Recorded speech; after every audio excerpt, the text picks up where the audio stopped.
thing we discussed when we caught up with Kerry at the State Department this morning, just back from his latest trip abroad. The Director of National Intelligence, James Clapper, said that Bashar al-Assad in Syria has been strengthened since the chemical weapons deal. The United Nations says that Assad's regime is torturing children. Assad seems to be slow-walking the chemical weapons process, and those are only the weapons that he's acknowledged he has, not other ones that he might be stockpiling, according to other reports. Hasn't the policy in Syria failed? No, the policy in Syria is just very challenging and very difficult. How has it succeeded? Well, let me lead you into that, Jake, because important question, important policy. First of all, the chemical weapons agreement is in and of itself a significant milestone, and it is progressing. Yes, it's been slowed down a little bit in the last month, but we have been raising that profile of questions about it, and I think it's now speeding up again. But more importantly, what Jim Clapper is saying and what everybody would acknowledge is that a lot has happened since the time of the potential strikes. The President of the United States made his decision to strike. He announced it publicly. That is, in fact, a significant point of leverage that helped to bring about the agreement to get the chemical weapons out. Now, before we got that agreement, Assad was using those weapons against his people. Now he's not, and he can't. So we have eliminated a critical, grotesque tool that this man was willing to use ruthlessly against his own people. And we're moving it out. Now, I would describe the situation simply that Assad is not winning, but he's also not losing. It's sort of a stalemate at this moment.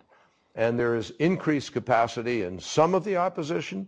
There is continued fighting among some other of the opposition. So you disagree with Clapper when he said? Well, it's not. No, he didn't say because of the deal. He said since the deal.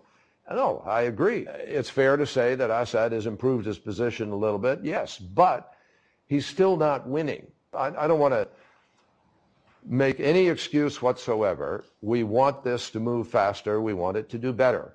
But I remember talks around Vietnam where it took Henry Kissinger a year to get the size and shape of the table decided. It took another several years before they even came to some kind of an agreement. I don't want it to be years. We don't have years in Syria. But the point I'm making is that diplomacy is tough, slogging, slow work and hard work. But we're beginning to see the shaping of how you might potentially get somewhere. And we are always in the process of reevaluating whether there's more we can do, should do. We'll work with Congress. We're working internally to figure out if we should, if there's a way to get more response from the Russians, more response from Assad. You, it's no secret, were advocating for want of a better term, a more muscular way of dealing with this, providing different kinds of aid to the rebels, providing weapons in some cases to the rebels. And your advocacy ultimately was not what President Obama decided to do. No, you disagree with this? Yeah, I do. I don't want to go into details. I'm not free to go into all the details. But I will say to you that the President has taken an aggressive position. There are things the United States is doing right now. And everybody knows we are providing non-lethal assistance to the opposition in significant amounts. We are the largest single donor with respect to the humanitarian crisis on the ground. We have taken the leadership with respect to bringing our allies together in efforts to be able to coordinate the operations that are taking place there.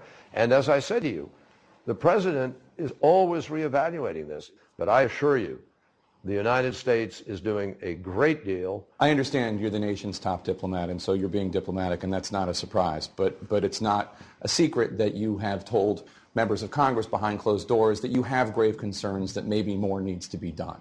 Well, but that's the President has said the same thing. I mean, this is not a divergence. The administration has made more progress on thawing the relationship with longtime enemy Iran and its newly elected president Hassan Rouhani. To the objections of many in Congress, the Obama administration recently negotiated a short-term deal that would freeze parts of Iran's nuclear program in exchange for limited relief from sanctions. Let's talk about the Iranians. The Iranians are telling their public that this deal is not that big a deal, what they've agreed to do, that they could undo it within a day. Rouhani went to Davos and basically said, we're open for business in Iran. The French, the Turks, they have been sending, it's not trade missions, but they have almost been sending trade missions looking to do more business. Have we been played? Not in the least. Not even by a close margin. In fact, I think the Iranians naturally are going to go home and say what you've just said. Sure, but to the world and the Turks and the French? No, Iran is not open for business. And Iran knows it's not open for business. We have announced increased sanctions against particular companies since this agreement was reached. We have told the Iranians that we will continue to apply the sanctions, and we have made it clear to every other country that the sanctions regime remains in place. So while the French may send some business people over there, they're not able to contravene the sanctions.